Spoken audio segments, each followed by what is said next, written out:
You're tuning into the Wild, Weird, and Sometimes Normal podcast. If you have a story or a guest recommendation that you think others need to hear, email me at wildweirdandsometimesnormal@gmail.com. Let's get this started. Alex and Brett, kick it! Wild. Wild. Weird. And sometimes wild. Weird. Wild. Weird. Wild. Weird. Wild. Weird. And sometimes normal. Welcome to another episode of Wild, Weird, and Sometimes Normal. I'm your host, Brian, and today my guest is Renee Pliskin, and she has been on Wheel of Fortune, and we're going to have awesome stories today. Welcome, Renee. Hi. How you doing? I'm good. I'm really nervous, but I'm really excited to talk about it. Okay. So I haven't seen you in forever. I knew you in high school and grade school, whatever. And when I was starting the show, I was going through like my social media friends of like, who can I interview? Who has done something awesome?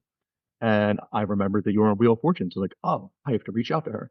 And then coincidentally, I have another friend who was on Wheel of Fortune. So I'm going to try to get him to do an episode as well and maybe combine front and back or do 1 and 2.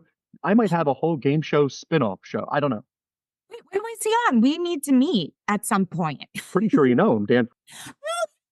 Oh my gosh. Yeah. Wait. Okay. That's Yeah. so funny. Yes. So, We need to have a group chat. yes, I might piggyback him onto this. Maybe we'll have a great reunion. We'll have everybody who's been on Wheel of Fortune, and I will just leave the chat because it wasn't me. That's awesome though. Yeah. All right, we need to dive down into this. Let's start at the very beginning. First episode of Wheel of Fortune you ever saw. I was probably like 4 years old. I don't know. I don't even remember, but like most of the contestants, I feel like I've been watching it forever since I can remember. I watched it with my kids when they were little to help teach them like letters and stuff. So I've always been a huge fan. And Pat Sajak and I share the same birthday. Oh. So he's near and dear to my heart. You and Pat Sajak share the same birthday. You've been watching it forever like everybody. It's just in the background of your life. It's been on. Parents have had it on. You just put it on. Everybody thinks that they can do it. I'm jumping all over here. We'll get this on the track shortly. I tried, this is the most research I probably have ever done for anybody I ever talked to, but I Googled, I was like, oh, Renee, Wheel of Fortune, trying to find your episode. And on YouTube, they have your final contest part, like you solving, I'm ruining this for everybody. She made it to the end. But I watched that 2-minute clip. And I don't know if maybe because I know you, or I was like thinking of putting myself like in your shoes. And normally I don't. Like if I watch it, I just think it's me and not like what the other person was. And I knew the ending. Like, I know like what you won. Like I knew the ending and I was watching it. I didn't solve the puzzle. Like I was sweating. There was a lot going on. Well, I was sweating too. So don't worry. I kind of blacked out at that point. But I mean, I guess I should probably start with like, can I start from the beginning? It's really hard for me. The best place to start is beginning. So let's do this. You like Wheel of Fortune. You think you should be on it like everybody, but you went ahead and did it. How did that happen? Like I said, I watched it forever growing up. It was always on. We weren't really allowed to watch TV during dinner, but like that was something that was always in the background kind of, or after dinner as a family. And I mean, I tend to be a little, I can be boisterous or loud, I've been told. And if I knew the puzzle, I would just call it out. And I started to notice just over the years that people would be like, how did you get it so quickly? Or like, there's like even before toss-ups were a thing. So I'm really dating myself here, but I remember when Vanna had to turn the letters, by the way, like manually. But so I would watch it and just notice a pattern that I was, I don't know, getting the puzzles quicker than most people. And so I was like, this would be so fun. I'm going to apply. And so I did. I'd say probably around 20 years old, I started applying, and I applied for 10 years. And I honestly, every year it would just, I'd be watching, it would say, do you want to be a contestant? And I'm like, I'll try again. I'll try again. And so that's kind of what happened with my final round is I got an email and it said like, do you want to be a contestant? We're currently looking for contestants. And I just submitted another application. They recommend doing a video, but that's not I don't know. Long story short, I didn't feel like I could do a video and be authentic because I'm not like, hey, I want to be on Wheel of Fortune. You know what I mean? Like I don't know. I can't really schmooze it up that much. And if I'm rambling, feel free to cut No, this this is down. all it. So an application, you just download, is it like an email and you download an application, you're filling out hobbies, Yeah. like, you love them and stuff like that. You go online, you fill it out online, and I submitted a picture. I was like, oh, am I allowed to curse? Sorry. All the time. I celebrate all the words. Okay, good. That's my one vice. Like I don't smoke. I don't drink. I just honestly It's a sailor over here with language. curse like a truck driver. So anyway, I was like, fuck it. I'm just going to submit a picture and hopefully that, suffices. And I got an email probably a week later that said, I thought it was spam. It said, we want you to come to New York to audition. Here's, respond back and RSVP and let us know. So I was like, I couldn't type fast enough. I'm like, holy shit. Yes, please. Where do I go? What do I do? And so I ended up taking the train to New York. It was super cool because it was at some hotel that was like, you didn't get the address until, I don't know, it just felt like secretive, but not. So one thing is that in the email, it said to dress business casual. So I'm not really like I'm competitive, but not to a crazy extent where shouldn't say crazy. A lot of people are super competitive. I'd say I'm moderately competitive. But when I showed up, I dressed business casual and a lot of the people were not, Put together. a lot of people were in their pajamas or like flip flops. So I was like, okay, there goes half the pool of potential contestants. I should also note that this was pre-COVID, pre-pandemic. So everything was in person. Nothing was virtual yet. So go to the audition. I thought I did pretty well, but they didn't ask me to stay afterwards. They asked like 4 or 5 people. So I just assumed in my mind, oh, I didn't get picked and, maybe next time. But I was really disappointed, but I made it a note to go up to they're called contestant coordinators and just introduce myself and say, listen, because this was from like, I'm speaking the truth. It was the coolest thing even to just audition for me. I can't, if all my like stupid swag doesn't tell you how big of a nerd I am, I have Wheel of Fortune socks on. Like I am the biggest dork.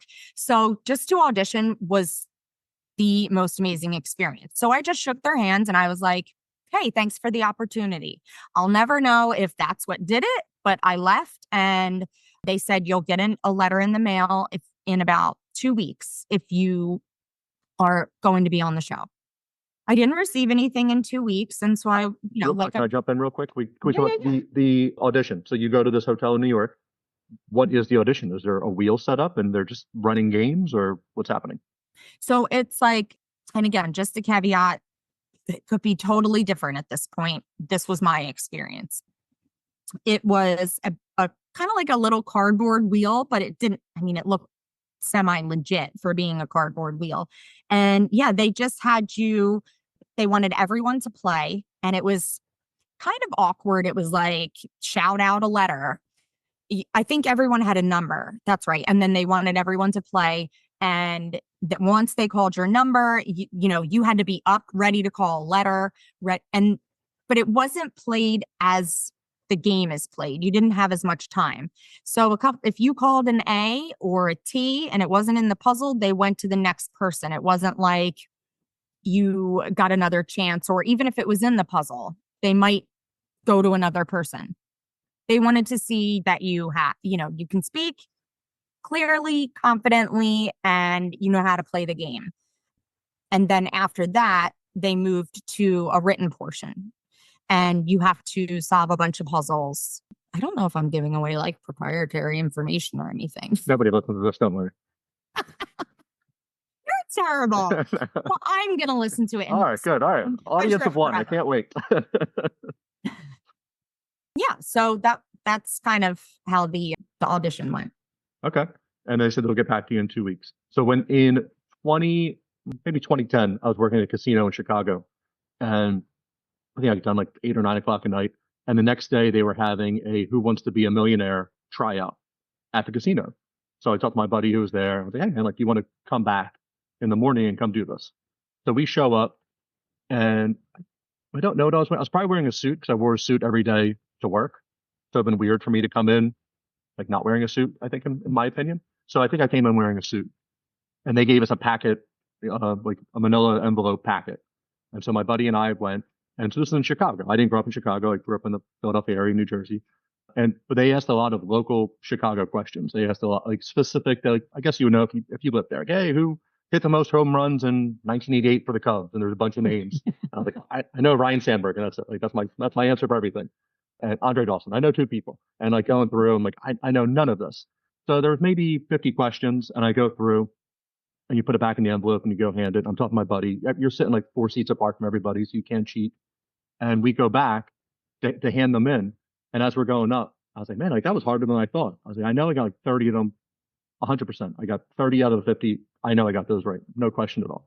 Like, who was the first president? And like, I guess somebody would get that wrong. Like, I knew all this stuff. And then the other stuff, I was like, there was like maybe 10 I could have, and then 10 I completely bombed on. I was like, so maybe I got 35 out of 50. Like, this isn't going to go well. So we're handing the envelopes back, and my buddy was in front of me, and I saw they put his envelope on top, and they put my envelope on the bottom as they were taking it. I got called, and they say, sit back down. I got called for the second round of interviews where you met one-on-one with, I guess, a coordinator, a talent coordinator or something, whatever they're called. Right. And they started diving. And this is Who Wants to Be a Millionaire. You sit in the chair, you ask the audience, you flip a coin, whatever the stupid thing is. And general knowledge. So they're like, oh, like, what sets you apart from other people? And I'm terrible.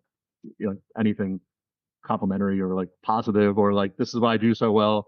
Same. I didn't have a podcast going on that sounded something amazing. Like, I work, I hate my job, like, nobody likes their job.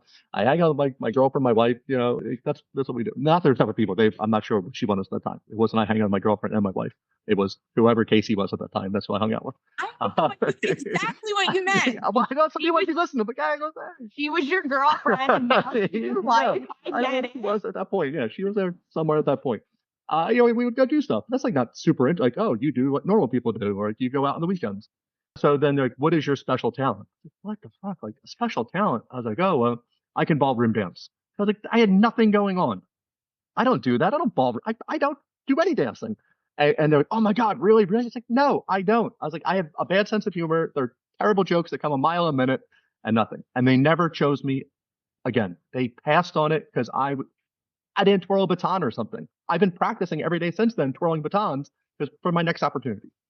But did you say that you ballroom dance? I told them I did because I had nothing. And the guy's like, oh my God, really? I was like, no, I don't. Like, look at me. Like, I'm a large person. I think that's fucking hilarious. Yeah, right. He was just like, oh, all right. I was like, I've watched this show. They don't make you do anything. This isn't like The Price is Right where you come up and they're like, hey, you're wearing a funny hat or t-shirt. They make like you could, or the white, like, you sit in a fucking chair and I talk to Regis or somebody. Did I get the questions right or not? Right, like, right. Come on, bro. Yes. I'm interactive. I have fun. I can talk to you. No, nothing. I was sent home. Hey, we'll send you a letter in 2 weeks. Guess what? I'm still waiting. 10 years later. Yeah. Well, you should keep trying. How long has it been? So 14 years maybe. Well, then you're absolutely allowed to I'm going back. Submit another application. This should be your motivation. The universe is telling you. I mean, like I said, I was applying for 10 years straight. So I don't know what in my right mind kept me applying, but I was like, maybe I'll get picked. I used grind them down. You exhausted them. Like, just take her, please. It's not like every year. No, dude, once. So my younger brother, Mark, who's also went to Sterling and everything, he was in the military. He went through a period of time where he was in the Air Force. And I even like started clicking a Veterans Week. I'm like, I'll bring my brother on. Like, try. Like I'm not gonna lie, I stooped to some low levels because I was just like, please put me on this show. Actually, you know that you can do it. You deserved it, and you put it out there. Maybe I'll come. Yeah, I'll put this out to the audience. We're all going to apply, and if somebody wins, they can bring me.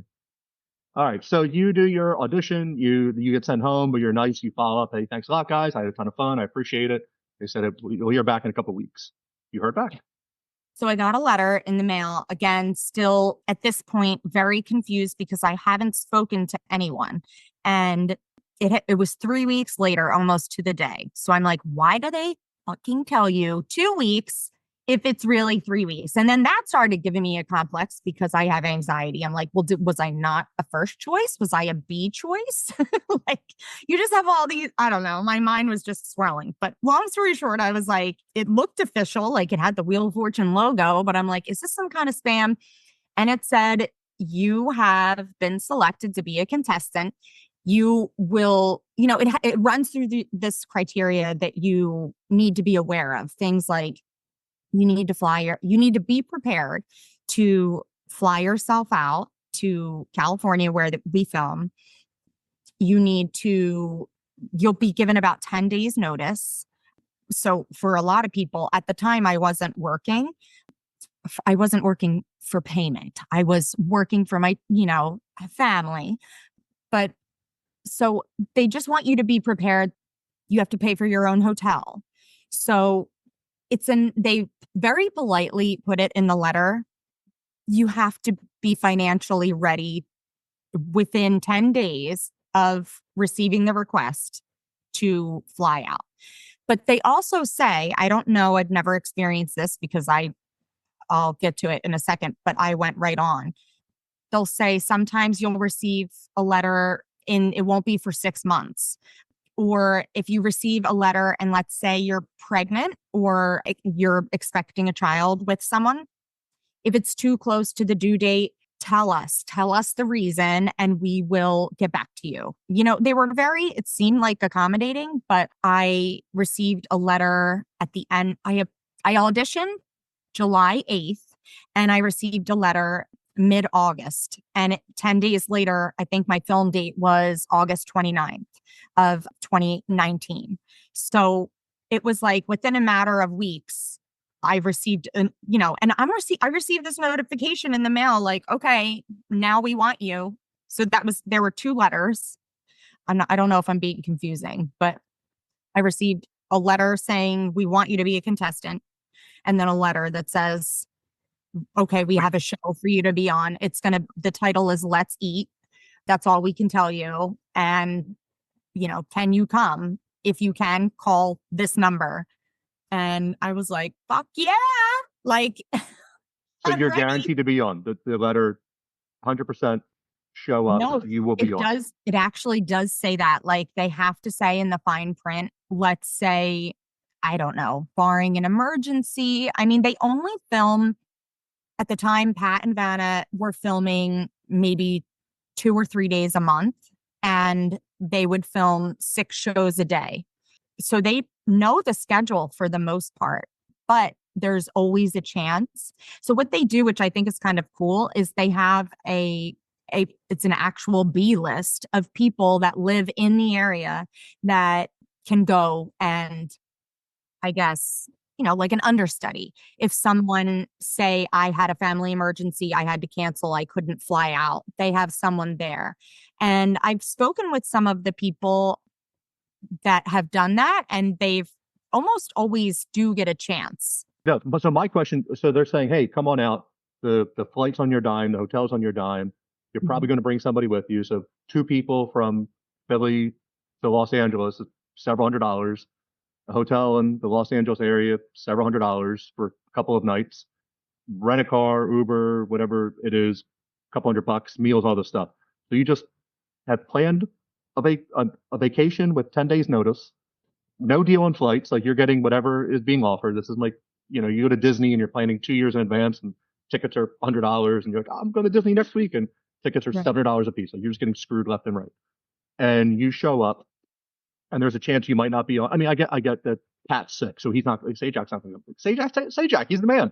I don't perform when I'm sick. You guys, I'm sorry, you're canceled. But for the most part, you're being shown, hey, if you show up, if you're healthy, if everything's normal, like you will be on. That's the plan. Right. For the most part, it's like you'll be on, but if barring any, but yeah, it's scary. I'll just say it, like you're out 25. I was out 2,500 for 2 plane tickets. I personally, because I got into a different mind frame once I found out that I was going to be on the show, but I personally wanted to get out there a day before to try to adjust to I'm very sensitive to time change. So I wanted to get out there a day before, but it was rough. You're like, I have to win at least 2,500 to break even. Like, I mean, obviously. I love Wheel of Fortune. I love Sajak. I haven't watched it in a while. Does everybody, you can win? I get some people go bankrupt, but like the person who doesn't win the final, the other people can win money? Yeah, they all win whatever they have accumulated, but if they haven't accumulated anything, then you win. I think it's like a blanket of 1,000, or it was at the time. I don't know what it is now. Inflation, everything is probably like $1 million, and people to 1,000. Fine. Yeah. All right. So you go out there. You're going out a day early. You want to adjust. You're excited about that. You're doing like word searches or something, right? Get your brain flowing, get the juices going. Right. So in the weeks prior to prep for it, I was watching every single night. I would watch on-demand shows, and I tried to play as if I was playing, not necessarily playing from home, because when you're at home, you have the advantage of having the time to think about what you want to say, and you're comfortable and you're relaxed. So it's totally different. I mean, I would have murdered that episode if I was playing it from home. And when you rewatch afterwards, you're like, crap, how did I get that? Like, or how did I miss that?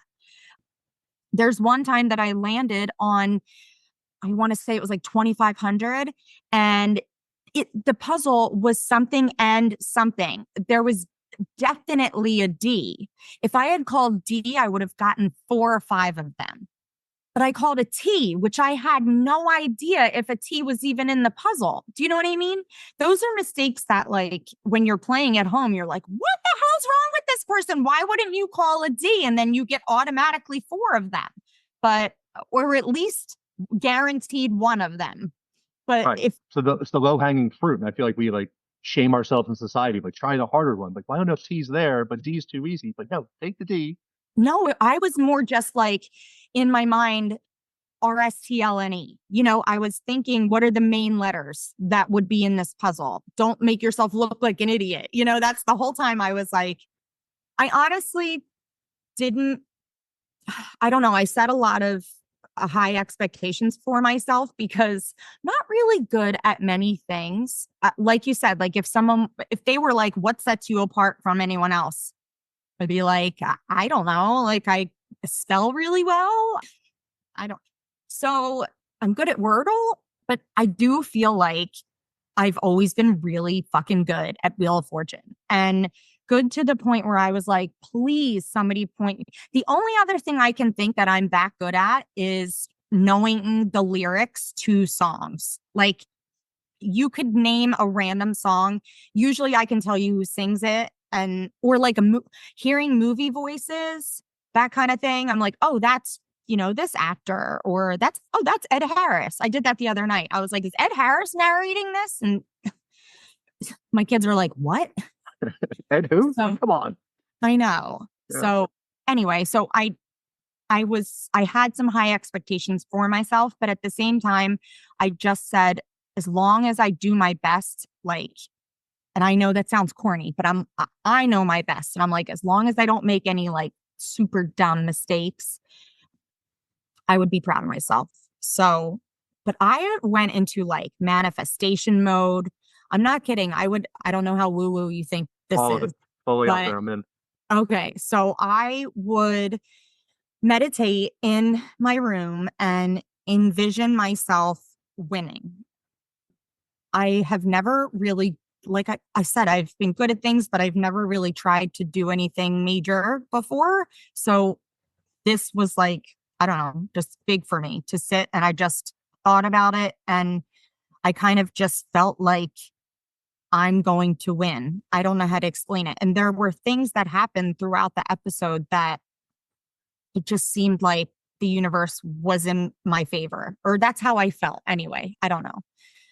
So it was honestly, it was the coolest day of my life. And I know I'm supposed to say my kids, and I mean, I love them. I would die for them, but I'm sorry, being on Not Wheel as of, much as you would die for Pat Sajak. yeah, no, I would not. Seacrest, I don't know. We're still feeling Seacrest out. We'll see. Sajak, though, you're a national treasure. Protect him at all costs. You are manifesting. You are doing practice rounds. You're taking this seriously. You're scaring everybody in your household for how serious you are. You're taking their Cheerios and you're like, your alphabets. You're making work. Guys, I got this. Hold on. Nobody, we have this. You're flying out. You're ready to go, right? You're in Philadelphia airport. You're heading out. What happens? Yeah. So my husband and I, we went to LA. Like I said, it was the day before, or whatever. It was 2 days before, I think. We got there at night, and it was really late, really shitty hotel. It's not, it's on the outskirts of LA. So it's not like LA, what everyone thinks. But everyone was like, oh, are you guys going to go like sightseeing? Are you going to be doing it? And I was like, no, we went to the hotel, went to sleep. And then the next day, I did a little bit of like, I sat outside and studied, but like I tried to just zen out because my anxiety was obviously, at peak level. So then, so they have a car that will pick you up at the hotel. We didn't get an Uber or anything, but if you stay at a couple particular hotels, they have transportation that will come get you, but they won't come get like your people if you have family with you or, your spouse. So that is one thing that like you would have to arrange, again, pay for. So because I had to be at the studio at like 7 a.m. and he couldn't go to the studio until I think it might have been like 9 or 10. But so you get there, they say, bring an extra shirt. In my paperwork, this is going to be important. It said, do your hair and makeup. I did my hair and makeup, and I got there and found out that they do hair and makeup. But thank God for these people, because even though they schlep a bunch of they cake it on you, that they made me look like, it didn't even look like me. They made me look amazing. My teeth looked so white. I was like, this is awesome. And you feel so famous, like sitting in, I mean, it's not the same people who do Vanna's hair and makeup, but anyway, so that part's fun. Vanna came into the green room. They bring you in. I'll start over. You get to the studio, you meet some of the other contestants that they picked up along the way, and everyone's chatting in the car over, but I was just like in the fucking zone. Like, I don't know what came over me. I was just like in game mode. So why be friends with people you're going to dominate? You're like, guys, you don't know, but you all fucking lost already. I think it's so funny how people like high five and stuff. I mean, I liked the people that I was playing with. I wish them no ill will, but I just think it's so weird. I'm like, I'm not rooting for you to win. I mean, I hope you win some money, but like, I'm trying to go to the bonus round. I hope you cover your costs, but if you were to call a letter that was already called and was your turn, I'm not crying over here. Right. So you get to the studio, they bring you back to the green room. You have to put your cell phone and all your stuff into a locker. And which is, frightening because like I have 3 young kids. So that was really hard for me. And you're not allowed to contact anyone, but they have food in there and like they make you feel cool. Vanna comes into the green room and greets all the contestants before she gets hair and makeup done. And she was super sweet, but she's exactly like she is on TV. Like she's as sweet and on as she was the same way in the green room. So I don't know if that's really how she is or if that's just like her people pleasing voice, but she was so nice to come in. I mean, no woman over the age of 30 probably feels comfortable greeting a group of people they don't know with no makeup on and their hair not done.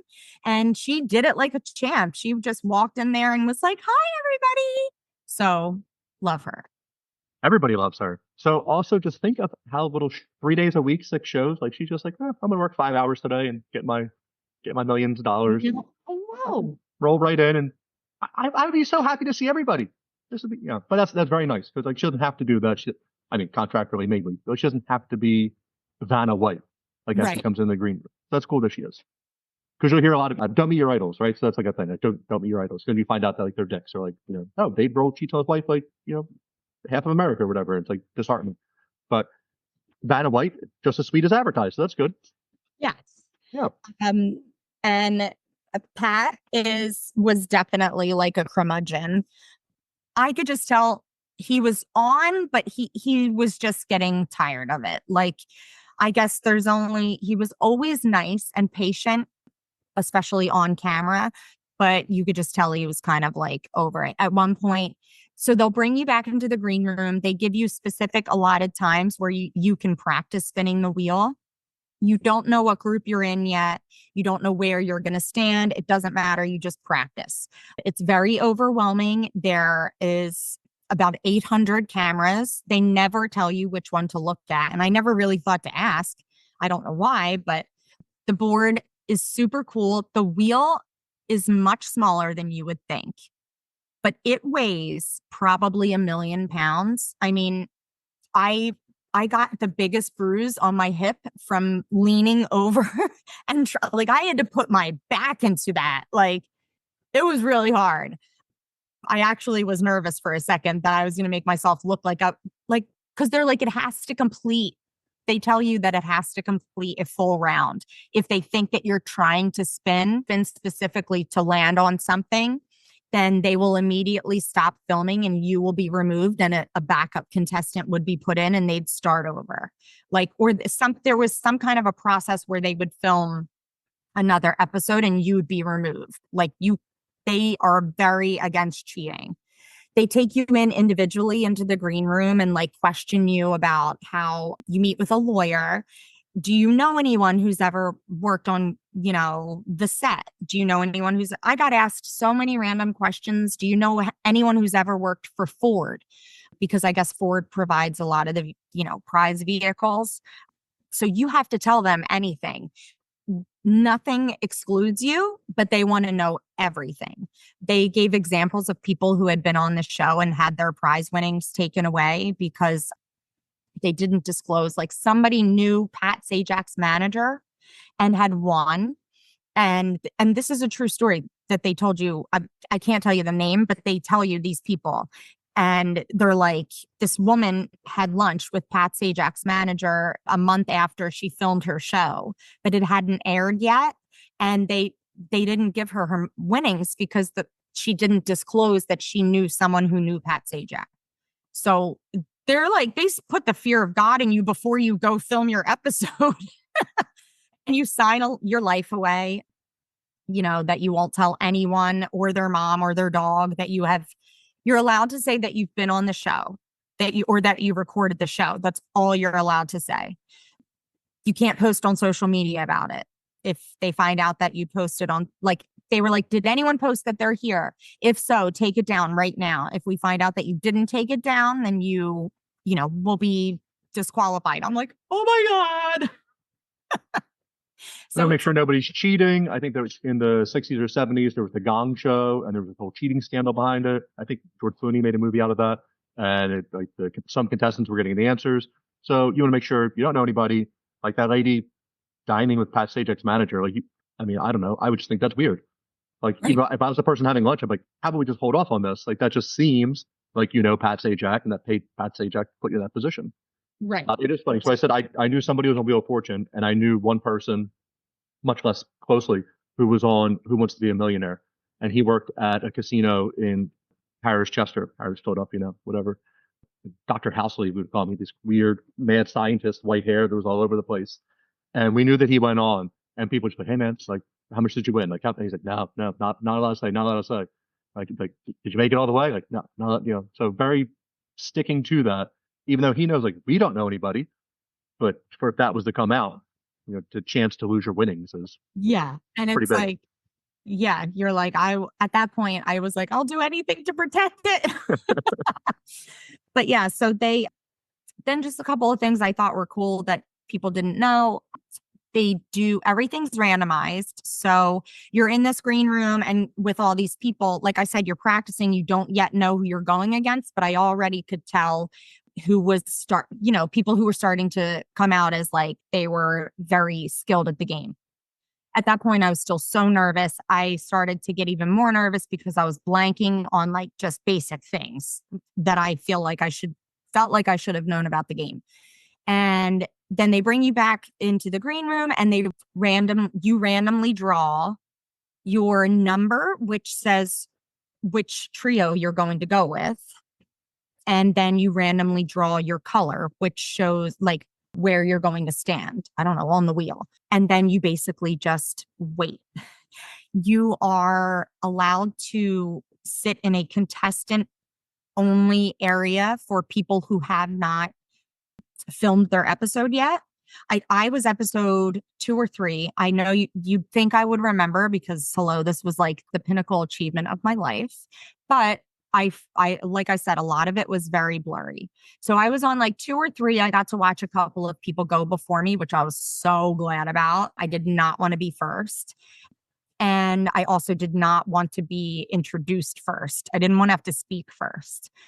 But after you film your show, you are allowed to sit in the audience and watch the rest of the shows, but not obviously with the contestants. You have to immediately get all your belongings out of the green room. They're basically like, thanks for filming. See you later. We were hanging out, watching some people. I tried to just like stay calm. And I'm like, to my point earlier, they play music in between when there's commercials. So when they film the episode, they film everything. They take the commercial breaks. So you get, I think it's like a 7-minute break, which sounds long, but it's really not long because they'll touch up your lip gloss or your makeup. They'll let you use the restroom if you absolutely have to, but you have to be escorted to the bathroom, which I think is funny. They'll give you water. Like they're super attentive. They make you feel, special. At every commercial break, Pat and Vanna go back. They don't hang out. They'll go back behind the puzzle and, take a sip of water or have a snack or whatever. But I was going to ask you a question. If they just film like the 21 minutes straight of the puzzle, so that's interesting. They take the break to make it the full 30 minutes. This is in front of a live audience? So it was. I think they're back to filming also. But yeah, okay. This was pre-pandemic. So it was in front of a live studio audience. It's like huge, which I felt like might have been a little bit of an advantage for some of the people who were on during the pandemic because they were able to audition virtually. And then they also didn't have to worry about like, I know you're going to be on national television, but you're not really thinking about that at the time. It's more like, holy shit, there's like 150 eyes on me and I don't want to embarrass myself. So that was pretty scary. Oh, also like they're super serious if anyone in the audience, when they let the studio audience in, you're not allowed to make eye contact. They're like, don't wave. It's so weird. You're like trying not to look at the people when they're walking in because you don't want to get, I don't know. I was always randomly see somebody. Yeah. So I was always such a nerd. You're not in the audience, so you don't know, but what stops the audience from telling the world what happened? I guess nothing really. Yeah. The lady could have been like, oh, I saw Renee win the big puzzle. Like they're not going to not air the show because some random person in the studio said Renee won. Yeah, I guess it would be more if they were a contestant. I mean, otherwise, I don't know if they would know. You're right. They don't really know your last name. They don't really come out and say, this is Renee from here. Like there's not identifiable information really. Yeah. I mean, I guess if someone wanted to take notes in the audience, like when Pat introduces the contestants, they could. But yeah. I feel like most people who are that gung-ho that they want to be in the audience have a little bit of respect for the show that they kind of integrity people. Yeah, I get it. Yeah. All right. You're filming the show. So we haven't gotten you up on stage yet. It's interesting to know.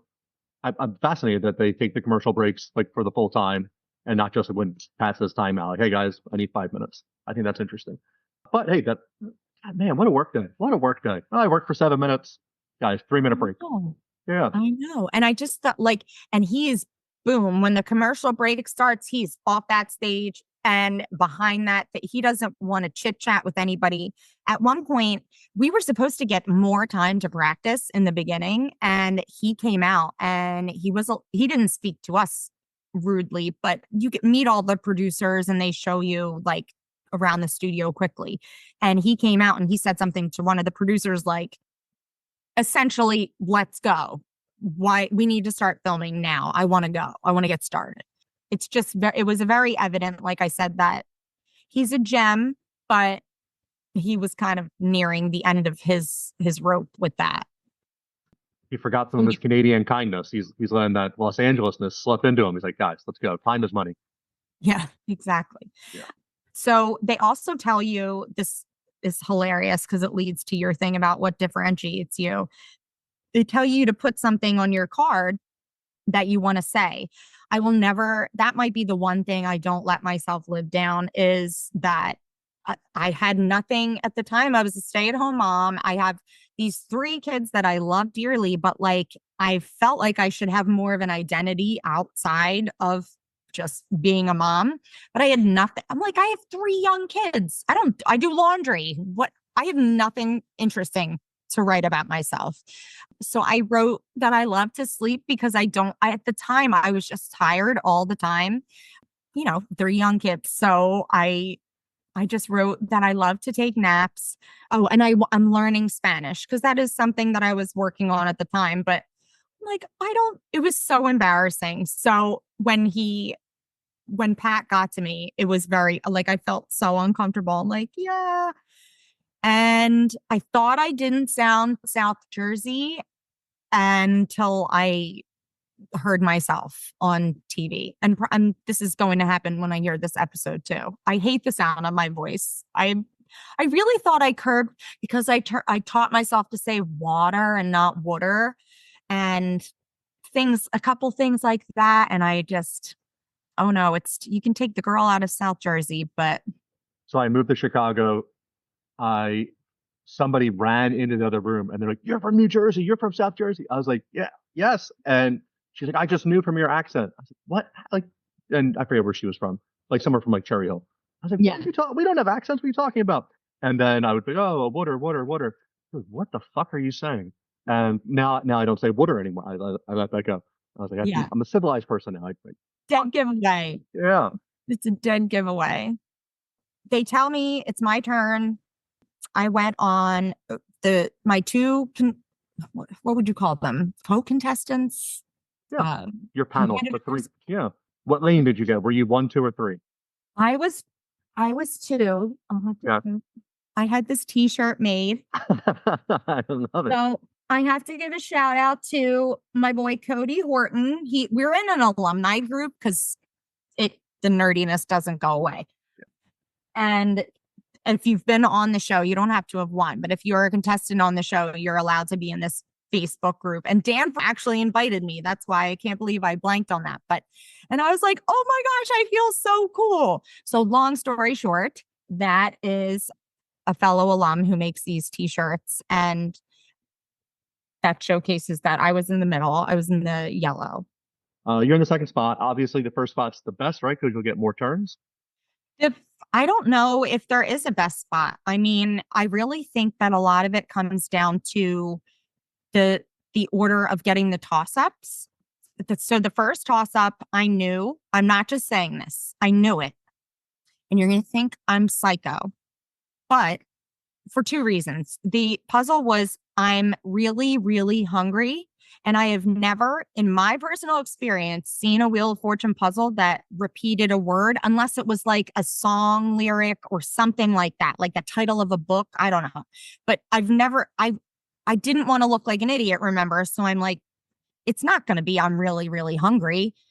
And it was, I'm really, really hungry. But I'm glad that I didn't get it because, like I said, I didn't want to speak first. So whoever answers the first puzzle correctly, Pat goes immediately to them like, oh, hey. So we went to Jason. Jason was a legit player. Like, Jason could have whooped my ass. He had me nervous. Not that I didn't love Rhonda, who was next to me on the other side, but I just felt like with all due respect to Rhonda, if anyone was going to beat me, it was going to be Jason. So I turned into this like competitive person. I was like, I'm here to win.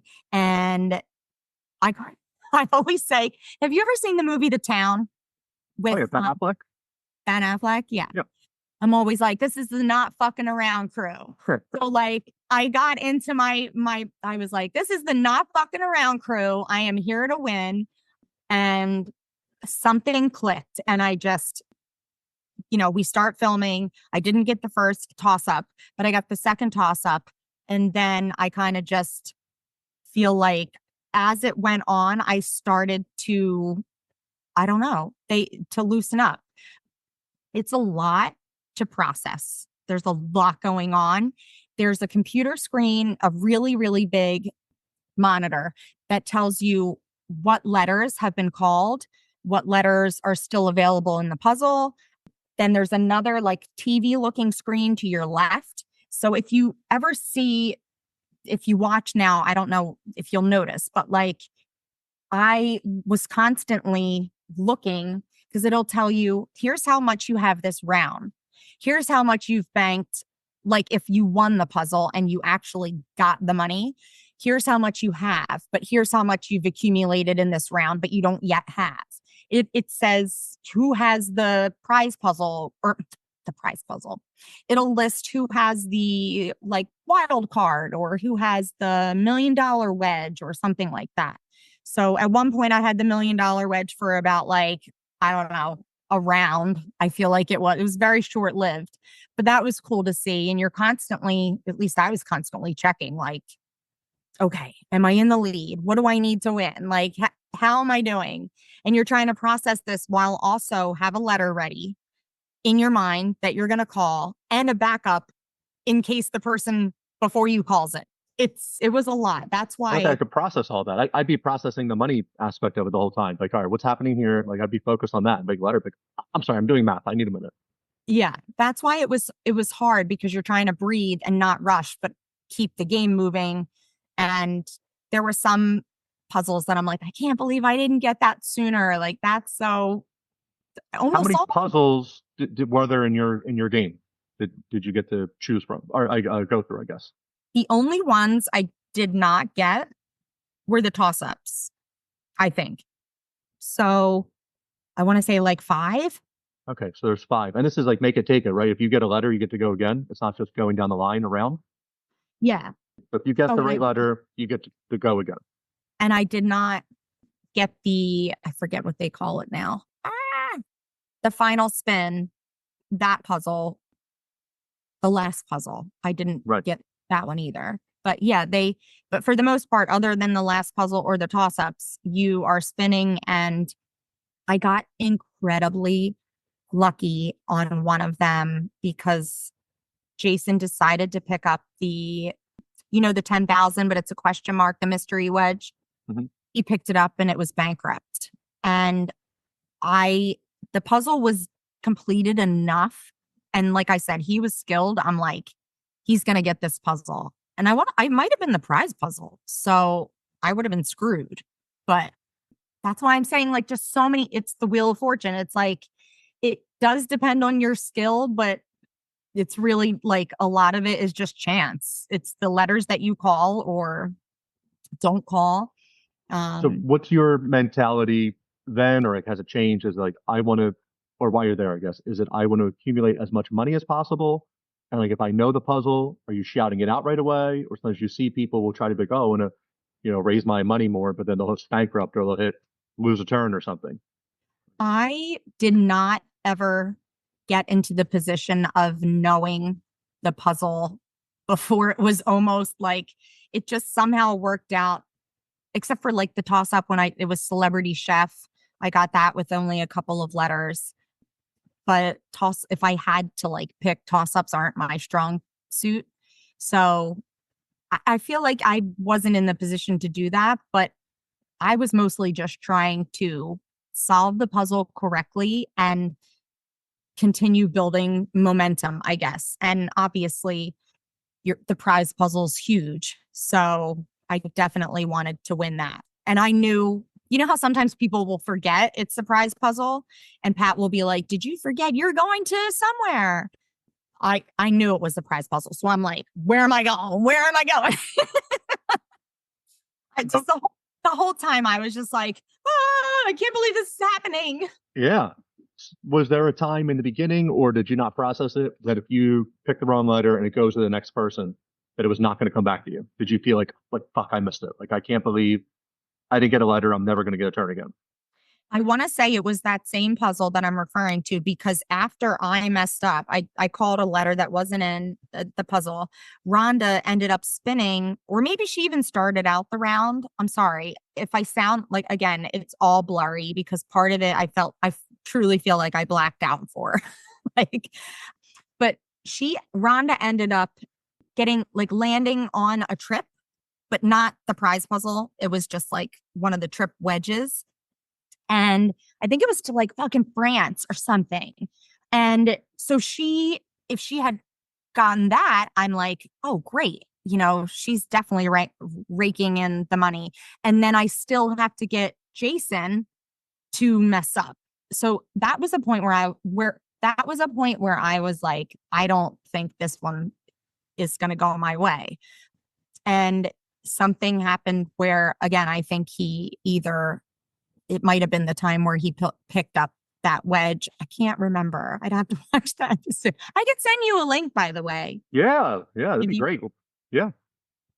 All right, so you solved that one. All right. How do you get to the finals? The most money goes to the final round? Or most puzzles won? Most money. Okay, sorry, good. Yeah. All right, so you're winning some. You didn't get some of the toss-ups. Do you want to tell more about that, or do you want to start getting, where do you want to go with this? No, I feel like, so after the prize puzzle, I don't want to say I had it in the bag because I'm not that type of person to be like, oh yeah, I got it. But I was like, I have a really good lead as long as for the final spin, Pat doesn't land on like a $5,000 wedge, because then I'm sure you've watched enough that it's like anyone can win if you get that final puzzle. But he didn't. So going into the final puzzle, I want to say, again, I was never just like, oh, I don't have to do anything. I was trying the entire time, but I just wasn't as nervous because I was like, I think I got this. I think this is really happening as I'm looking at these screens.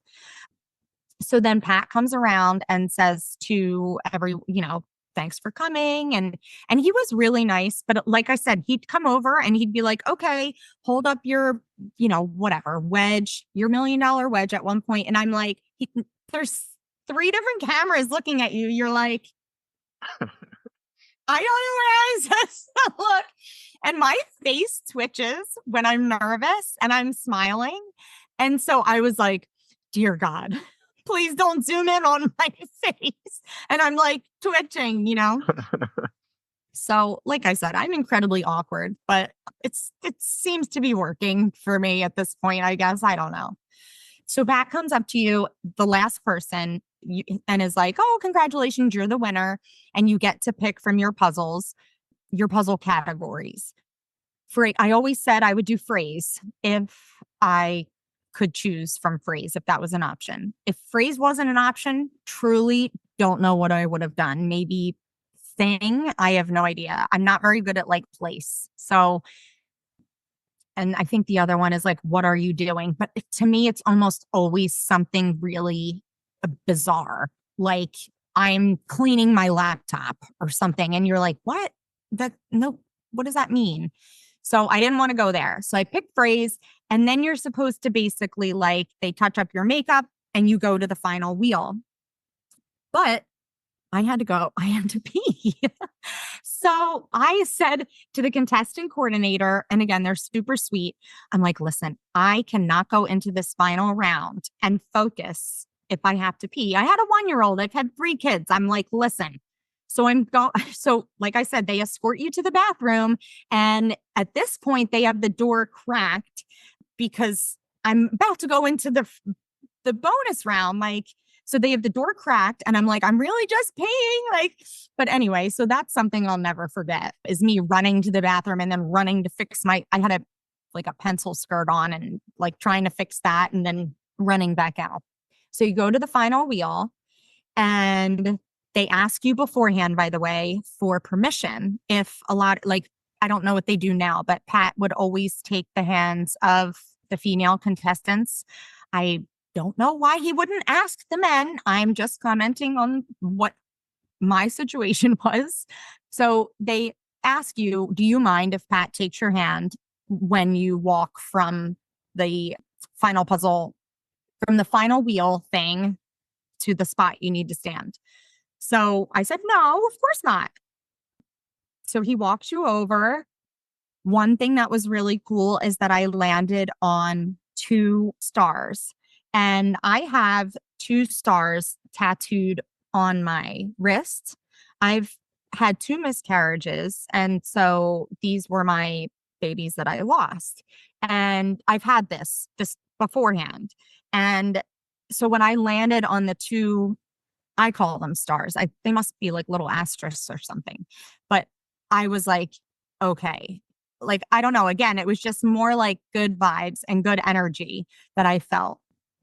So then they put RSTLNE in the puzzle, and then you have to guess 3 consonants and a vowel. And I don't know what in God's name, like, you're just looking at this board, and I'm like, let me just try to pick some letters that are different. I ended up picking ones that are very similar to that everyone picks. It's like I'm saying, you think you're going to do things so differently, but in the moment, you're just like, what the fuck is happening? Is this really happening? Am I really, like, I'm standing there like, am I in a dream? Because I'm in front of the motherfucking Wheel of Fortune puzzle. And Pat Sajak's standing next to me. There's Vanna White. Is this real life? I probably sound like an insane person to you right now, but I was just like, what's happening? It's surreal. I mean, you went watching this, now here you are, and you're now in the winners. It's awesome. All right, so you walk up with Pat, you get the 2 stars. I had a question, I forget what it was. So what are your 3 letters? C, D, M, and a vowel? CMPO. Okay. And that's popped in your head.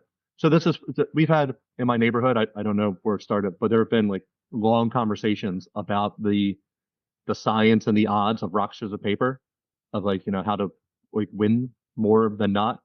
And so I assume there has to be, R, S, T, L, N, E probably are some of the most common letters. And then a lot of people pick the C, D, M, and then whatever vowel. And I guess those hit more, like the percentage that they're used. As I always find that fascinating. Like that wouldn't really cross my mind. That's why I'm not on Wheel of Fortune. But I just find that fascinating that some letters are used more than others, obviously. And then you would pick those. All right. So you pick CMPO and comes up. What's the board looking like? I can show you because this is how big of a nerd I am. So on the back of my t-shirt I had made is the puzzle as I solved it. I don't know. Okay. I can. So 2, 4, I think 6, 2, 4, 5, a letter, and 2, 4, 7. Looks like 6, 5, 1, 7. So 6 letters, 4 words, 6 letters, 5 letters, 1 letter, 7 letters. Not a lot populated. Not a lot happening in there. Also, I think it's so weird that the final puzzle was barely above a whisper.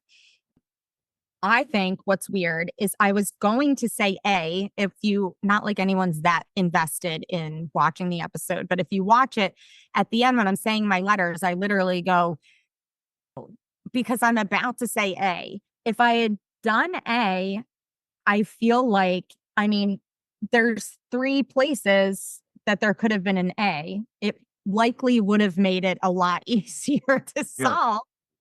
But so I didn't. Do you know why you didn't pick A or I just for that one individual one? Because you knew it was one of them, or just, pop in your head? Honestly, I saw this one place and I thought it had to be A, or likely was A. So I was like, okay, I'm going to go for a letter I don't know is in the puzzle.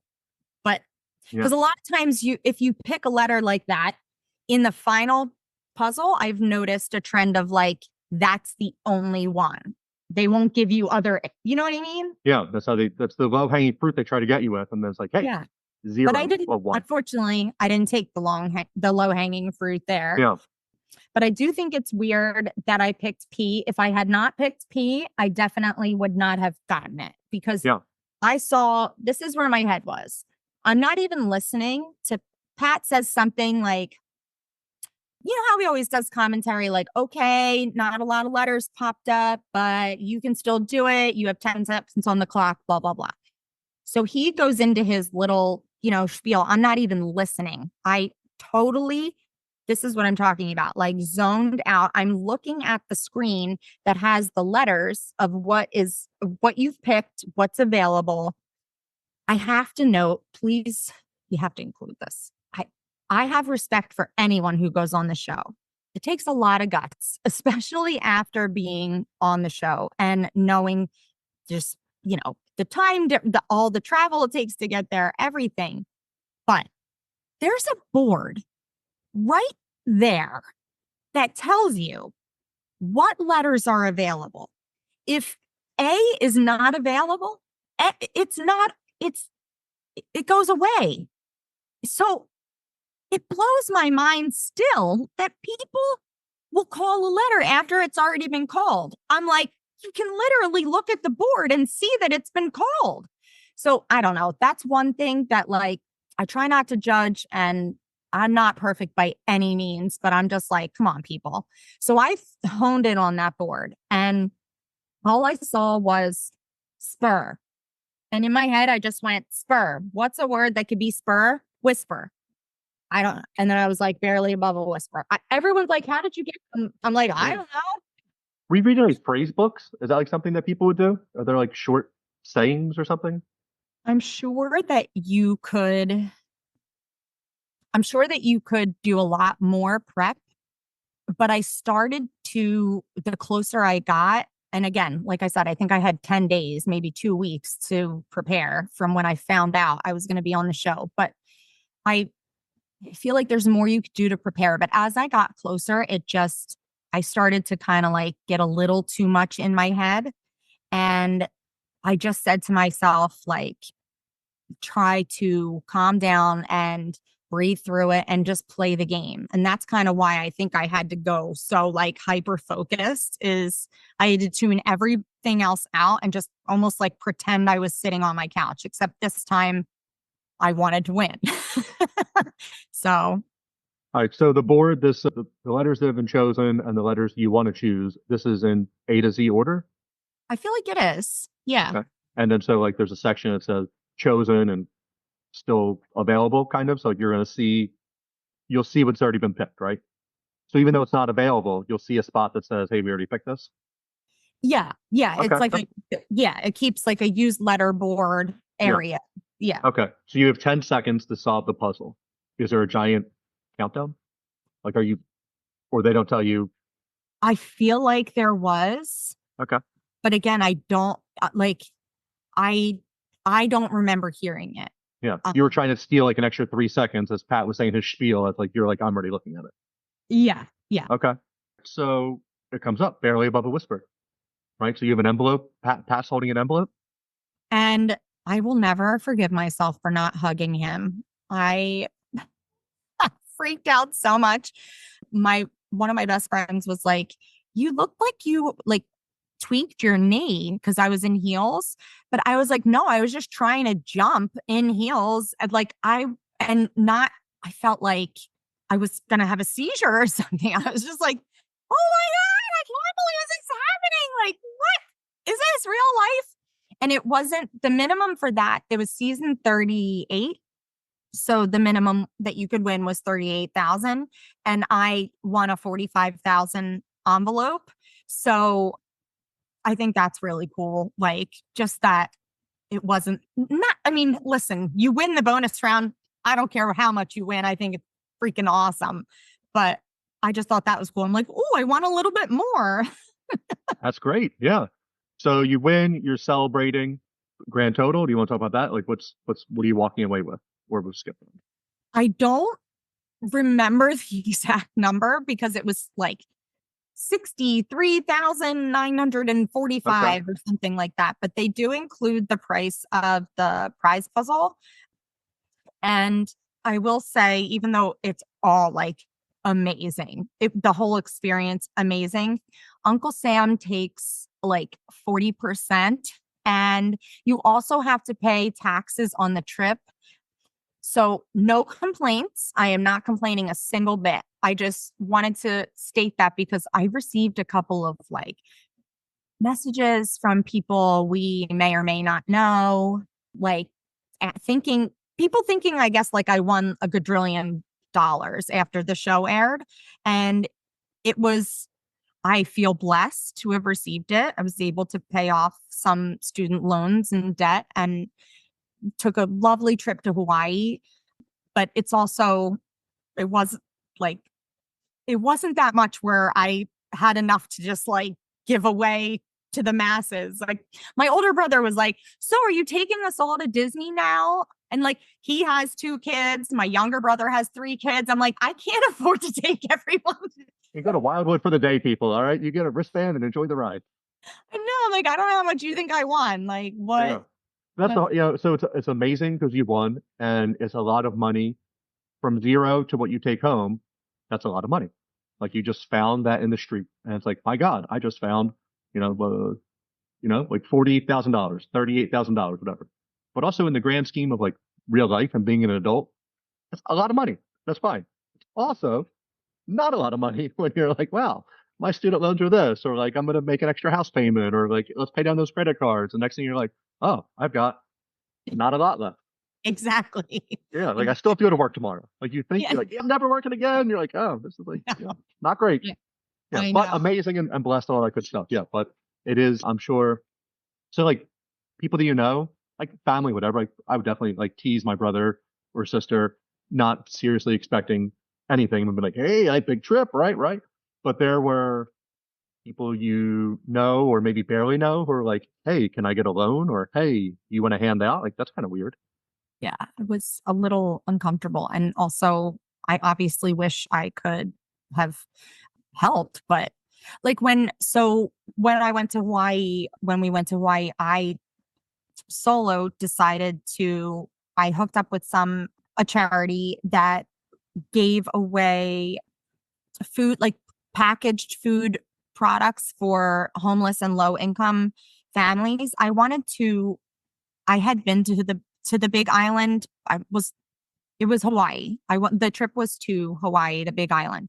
And I had been there before, but I had never I just always feel like I've been very lucky to have stayed at some nice places when I have been able to vacation.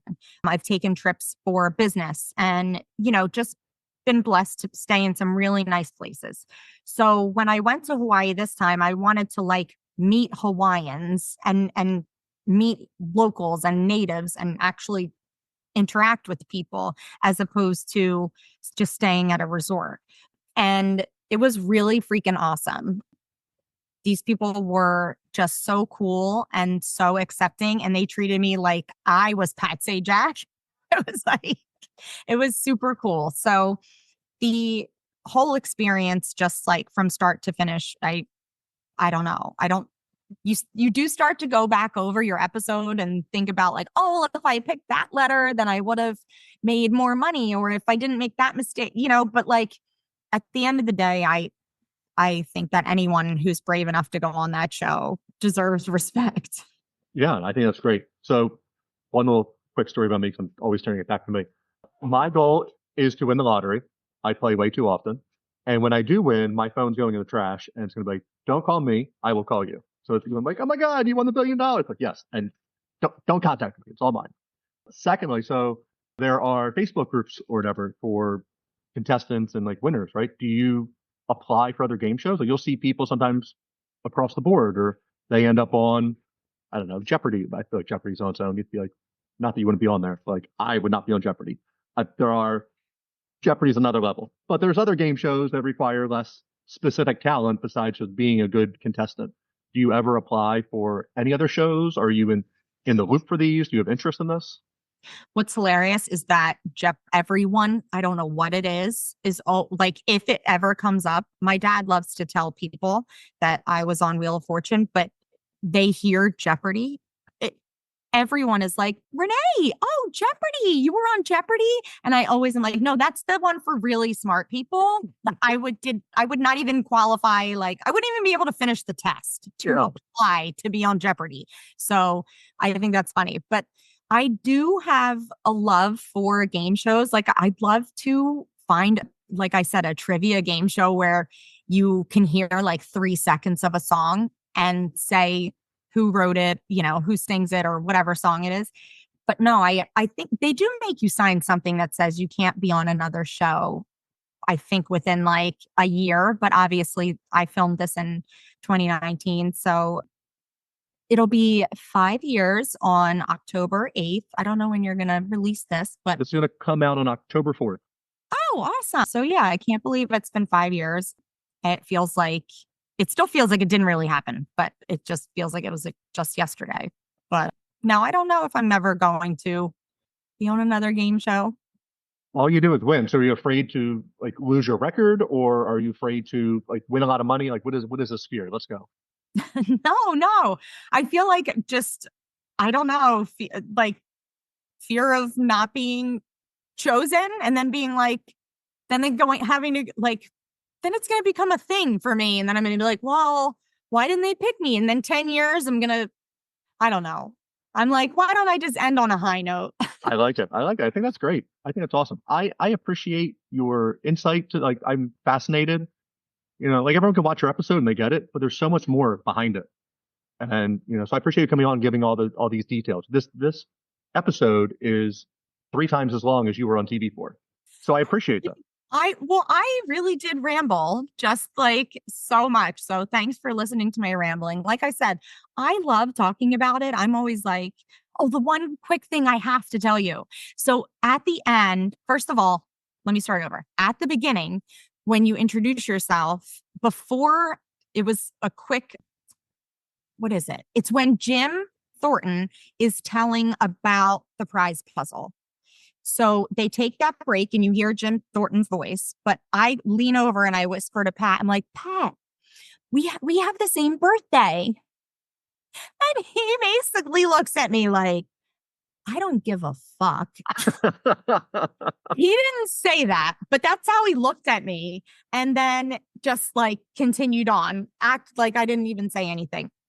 So then, which leads me to my next thing that I wanted to tell you is at the end, I don't know if you remember that they'll do a lot of times they'll show the winner speaking to Pat and Vanna. I'm always like, what are they talking about? Like, I would love to be able to fly on the wall to know what they're talking about. So they kind of like show them and then they'll pan away. So they're like, okay, stand between Pat and Vanna.